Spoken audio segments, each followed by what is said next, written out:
wing. I never, and he was a pilot, and his name was Stanley something or other, Stanley Zark. And we'd come back, he'd always come and yell at me, "What do you do this for? What do you do that for? You trying to get us killed?" He didn't say killed, he said killed. And he was a funny fellow. And a lot of times I'd fly with different pilots too. I mean, you didn't have a set pilot. We were supposed to have a set pilot. A guy named James Jesse was my regular pilot. And then I flew with another guy named Kessel, Lester Kessel. And usually the same radio man would go with us. So it was interesting. Any particular missions where it got a little hairy, or did you ever encounter fighter? Never. You know, we saw fighters in the air, but our fighters would apparently take them and get them away from us. And I've seen them, a few fighters, but not many at all. Most big problem we had was with flak. Flak, there was just about flak on almost every mission, with a few exceptions. Did you ever witness any friendly planes being shot down? Yeah, no, I never saw one fly. I really didn't. I know I was watching ahead. If they were behind, being the navigator, I'm in front, and you know you just can't be. You got to watch what you're doing. So I couldn't. And I know we lost. I think we lost maybe one airplane, two airplanes at the very most, in all the missions that I flew. So. Going back to the tactical question, you guys would be assigned to maybe hit bridges and... Bridges. Well, let me see. I got it right here. I'll tell you what. No, it just didn't tell you. Ryan Airfield. I can't read my own writing. Parmesans. Golly.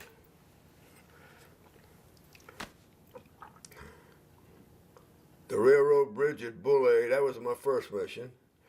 And then the second mission, I was a lead navigator for Sea Fight. We bombed Stetnitz, Bergladbach, Mayen, Rada, Capellen, Eller Bridge,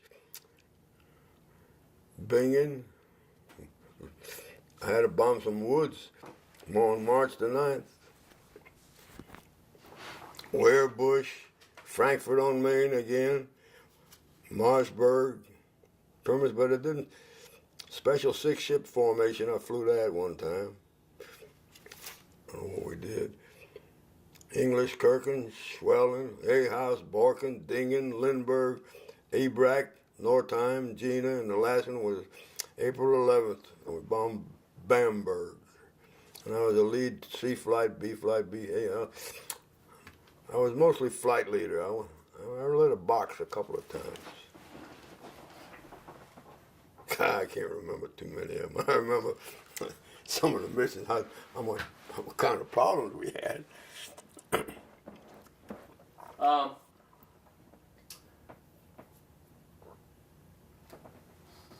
Hold on one second.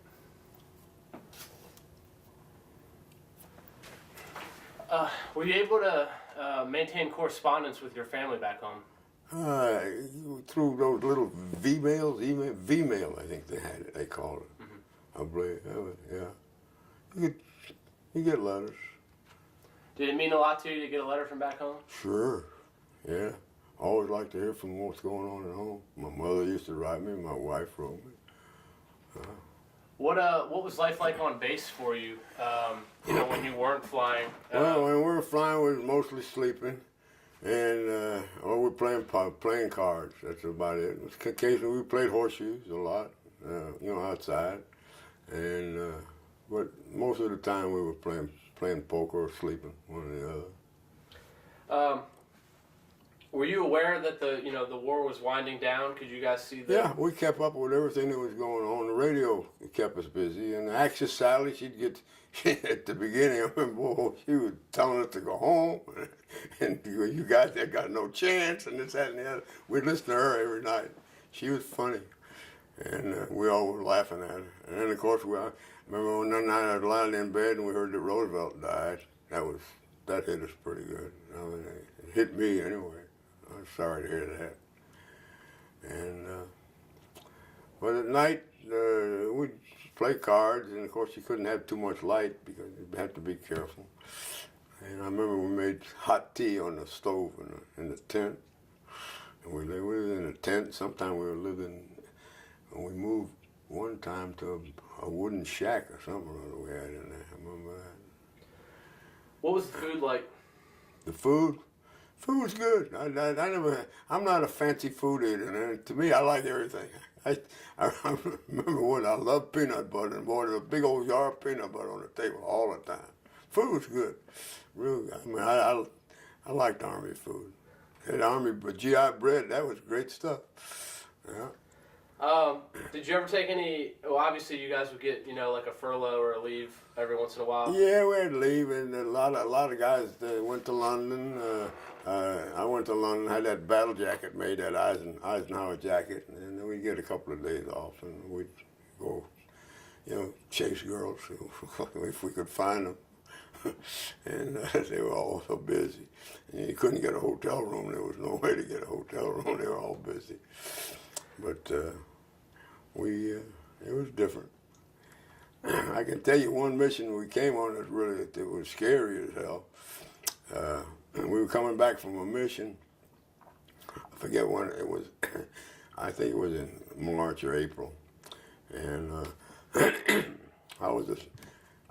think I was a box leader that day, and we had cloud cover completely coming back. And all of a sudden I looked down and the clouds had disappeared, and I looked down, the biggest city I ever saw in my life. I said, what the hell is that? And I cut my map out, and I said, my God, I said, that's Arnhem in Holland. And I said, I'm 30 miles north of where I'm supposed to be. So I went 30 left, and we went left, and just as we went left, you talk about luck. I'm going to tell you, just as we turned left, boom, boom, boom, boom, here comes all the flak over there. If I hadn't just spotted it at that time, ain't no telling how many of us were hit. Fine as them sons of bitches are tracking us. Excuse me. I said, they're tracking us. And I said, they're going to think I'm going to make another left turn. I said, I'm going back to the right. So I said, 40 right. And we all went back to the right, showing up. Guess it. All the flak come up over here. And then I get one more turn. I forgot, I think I went back to the left again, and then we were crossed. I looked down there, was the Rhine River was down there. And Arnhem was on the Rhine River, and I knew that all the Germans were to the right of the Rhine River, and and the Americans were on the left. And we crossed the Rhine River, and that flak disappeared. That was it. But boy, that was close. I remember that. That's about the closest I could climb. It was my fault. If we could have got killed, it'd been all my fault. There was a bunch of us, too. I got lucky. Real lucky. Do you think luck plays a part in some of those things? Beg pardon? Do you think luck plays a part in some of those things? Hell yeah. I'm telling you, it was luck. Trust me, it was lucky. We, you just get, that's an example right there. Just look, I happened to make a left turn instead of going straight or a right turn. That's real luck. But other than that, my job was to get from the rendezvous point to the initial point. And Bombardier took over. After he took over, we made a 20 to 30 second, well, it wasn't 30, about 18 to 25 second bomb run. That's when you have to fly straight and level. And it's dangerous as hell because that's when everything is going to get the bombs off right. And as soon as we dropped the bombs away, I'd give them a left turn. I'd give them 30 left, 40. I always make a left turn off the target. It's easier, the pilot's over here, and it's easier to make a left turn than it is a right turn. We make a left turn off the target, and we drop about 1,000 feet in a hurry, so that way we go faster as you're going down, and we'd get away. How fast could a B-26 go? We cruised around 240, 250. And it was a hot ship to land, I know that. I didn't like to sit in the nose during landing. I had to go back in the radio room. I don't know why. It didn't make any difference. I could have stayed in the nose. But I had to go back in the radio room. Was there any instance you remember where maybe the pilot really made a difference? Where, I had both of them. The pilots to me were good. I remember Lester and James Jesse. That's his real name was James Jesse. Isn't that something? Instead of Jesse James, it was James Jesse. And he was good, and Lester was real good, and we got along good. They were good pilots. I mean, when I gave them a heading, I mean, they take it. Now, you kind of poked fun at some of the Southern kids when you're talking about training in the Army. Oh, I tell you what, that was way back to God. I never forget some of them. But they were the nicest young men. They just, they were brought up in the country, and they didn't know if the Army left, right. They didn't know anything about that. But I taught them good. I guarantee you, some of those guys are still living because of what I taught them. I know that. I was a good teacher.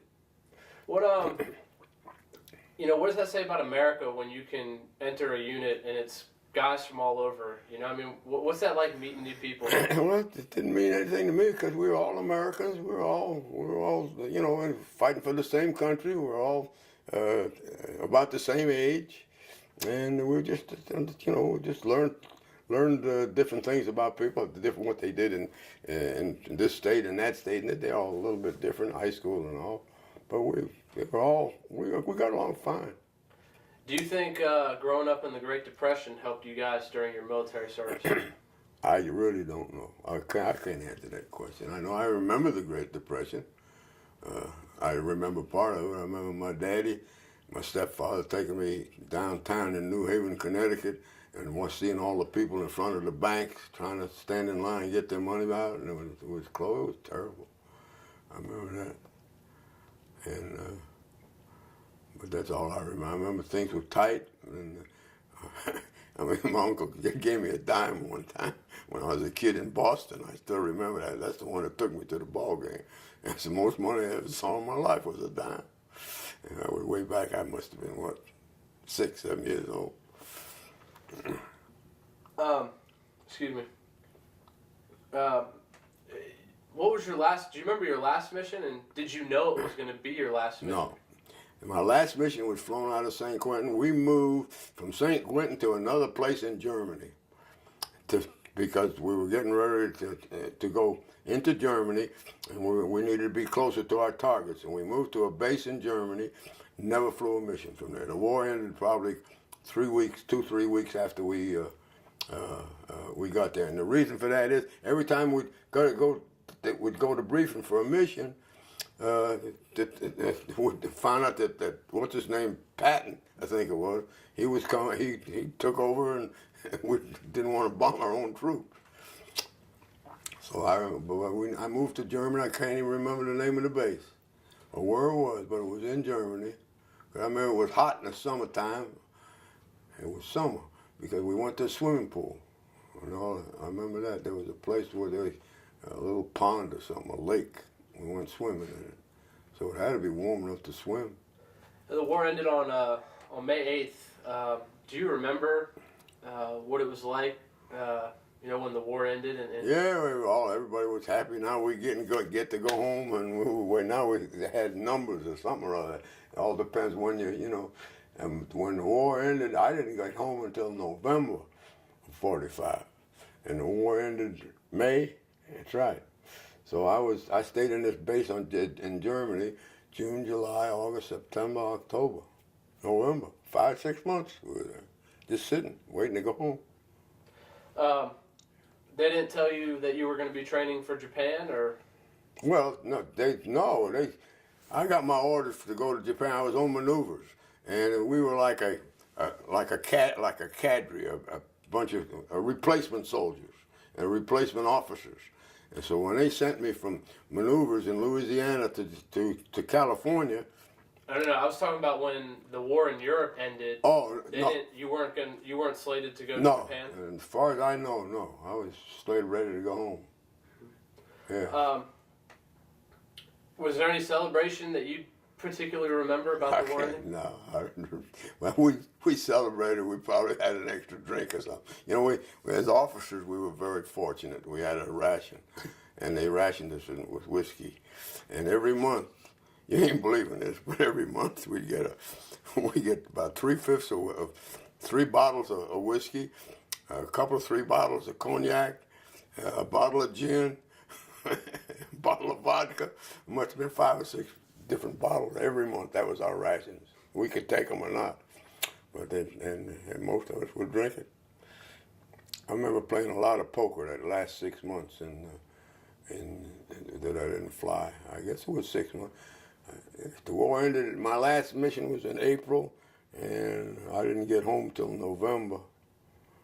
No, I remember getting home on November the 11th, which was Armistice Day, and that's the day I landed in New York. Came home on a different ship. It wasn't the Mauritania, it was a sister ship, I guess. Do you remember hearing about the atomic bombs?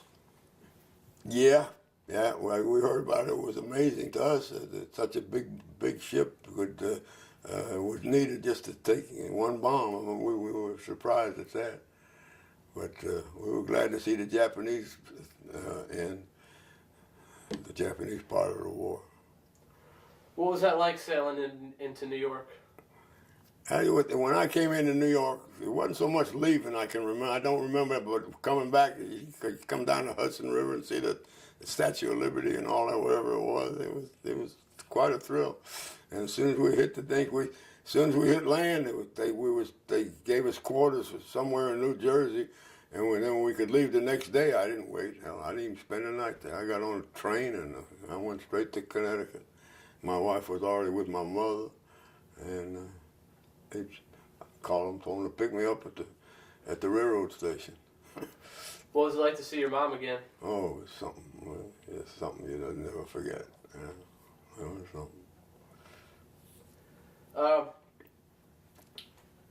What did you do after the war? Well, after the war, my father had a furniture manufacturer. He was manufactured upholstered furniture, and he wanted me to come and take over the factory and run it with him. And he wanted to leave it all to me. And I had asthma, and I never told anybody. When I went in the service, they wouldn't have let me in, and the Air Force would have never let me in. And I had asthma when I was a kid. And I remember when I used to go to that factory, I couldn't breathe. And so my wife wanted me to come back to Atlanta and do something in Atlanta. And rather than stay in Connecticut, and I didn't like cold weather anyway, so I came down here. And the first thing I did, the first job I had when I come back to Atlanta, what did I do? I went to Fort McPherson and helped them, as a counselor, helped the guys get out of the service. And then I went into So you said you were a counselor. At Fort Mac here in Atlanta. Would you say you saw guys with PTSD? With what? With post-traumatic stress syndrome? Would you say that guys were... I don't remember. All I remember is I worked there I think with 2-3 months. And I'd write them up, help them write a resume of what they've been doing and what they could do so they could get a job.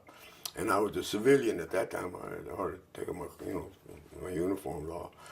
And I did that for a while, and then my wife had a girlfriend who had her husband was, and he and I got to be friends. We went into the sandwich business here in Atlanta, and I had a sandwich company up on Ponce de Leon Avenue here, and I serviced all the cotton mills they had, and I served all the city schools of the city of Atlanta, served them all with sandwiches. See, they didn't have cafeterias in the schools back then. And I did that, and then we sold the business. And when we sold it, I was doing nothing but playing golf. And a guy came through and ran an ad in the paper for somebody to sell cocoa and chocolate. So I applied for the job, and he said, "You're hired right away." He didn't waste any time. And he hired me to sell cocoa and chocolate, and that company was called Rockwood Chocolate Company. They're out of business now. And I traveled Georgia and Alabama selling cocoa and chocolate and candy bars. And from there, I met a few people, and I went into the brokerage business, which was candy and allied things like that. And I was a candy broker for 40 years. Do you think your experience in World War II was helpful for your later life? Absolutely, it helps you, especially in meeting people and learning how to react to people, to how they feel and how you feel, and how to be friends with people and use a smile. You get so many things. You learn a lot when you're in the service.